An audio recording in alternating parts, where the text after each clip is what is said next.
Dans Baruch chapitre 5 verset 1, Jérusalem, quitte ta misérable robe de deuil pour te parer définitivement de la glorieuse présence de Dieu. Enveloppe-toi comme d'un double manteau du salut qui vient de Dieu. Que la glorieuse présence de l'Éternel soit comme une couronne placée sur ta tête. Alors aujourd'hui, mon frère, ma sœur, je voulais dire, quitte ta robe de tristesse, ta misérable robe de deuil pour te parer de la joie de Dieu. Parce que Jésus a dit qu'il voulait nous donner une joie complète. Alors c'est très facile, et j'en sais quelque chose, de se laisser aller dans le deuil, dans la tristesse. La tristesse, ça représente quelque chose qu'on a perdu, quelque chose qui nous manque. Et c'est très facile, je veux dire, soit une personne qu'on a perdue et qui nous manque, ou alors une situation. C'est très facile de se laisser aller. Il y a un temps pour tout, il y a un temps pour la tristesse, il y a un temps pour rire, dit le proverbe, mais voilà, il y a un bon exemple de la bonne gestion du temps qui nous est donné dans le livre de Samuel avec David. Et c'est au chapitre 12 du deuxième livre de Samuel où l'enfant de Bathsheba, que David a eu avec Bathsheba, eh bien il meurt. Et alors David pleure, en fait quand il est malade, David pleure, et puis le jour où l'enfant meurt, finalement il arrête de pleurer, et c'est l'étonnement de ses serviteurs, puisque ses serviteurs, à son retour chez lui, il ordonna qu'on lui serve un repas, et il mangea. Et ses serviteurs l'interrogèrent, et « Majesté, que signifie cette façon d'agir?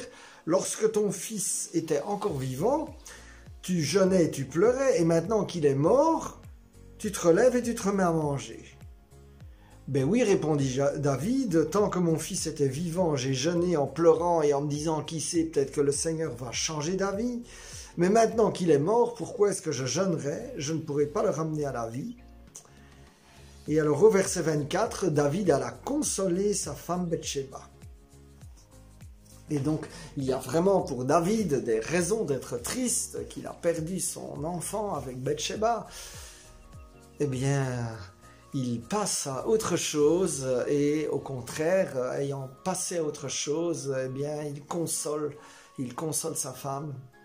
Alors c'est très facile de regarder ce qui manque, le bon vieux temps, c'est très facile, hein, même maintenant, le bon vieux temps d'avant Covid, lorsque je pouvais partir tous les 15 jours ou à peu près, en présentiel, à gauche ou à droite, eh bien ça faisait vraiment du bien, et puis on pouvait voyager comme on voulait, etc. Et donc c'est très facile d'entretenir la tristesse que nous n'avons plus ça maintenant.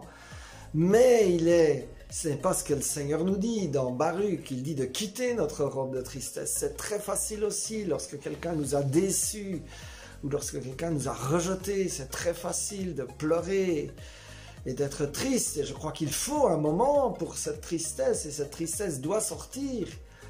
Mais il y a un moment où il faut tourner la page, et le Seigneur nous invite à vraiment aller de l'avant.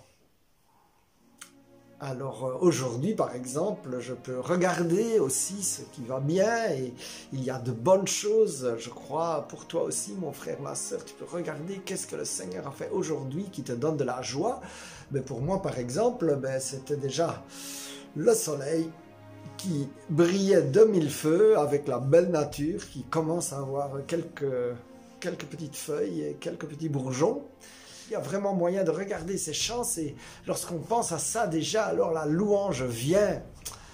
Et aussi, Seigneur, j'ai surtout, Jésus, la chance de t'avoir dans mon cœur, et ça c'est une chance que tu veux donner à tout le monde, à mon frère, ma sœur. Si tu n'as pas encore accueilli Jésus dans ton cœur, c'est le moment.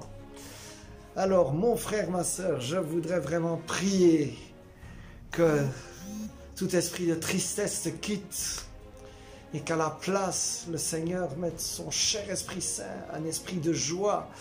Et dans le texte de Baruch, il dit bien de t'envelopper d'un double manteau. Alors j'appelle un double manteau de joie. Et Seigneur, je prie que tout ce que l'ennemi a volé, tout ce que tu as perdu, eh bien, que tu puisses le retrouver en mieux qu'avant, parce que Jésus est celui qui veut te bénir, il veut te donner le meilleur, et donc même ce qui était bien et bien maintenant, ça devient ce qui est mieux. Alors je proclame, mon frère, ma sœur, cette bénédiction sur toi, Seigneur. Je proclame une vie accomplie, Seigneur. Je proclame que les tristesses et les regrets s'en vont, Seigneur, et qu'à la place, ta joie vienne. Alléluia, sur mon frère, sur ma sœur. Sois béni. Amen, amen, amen.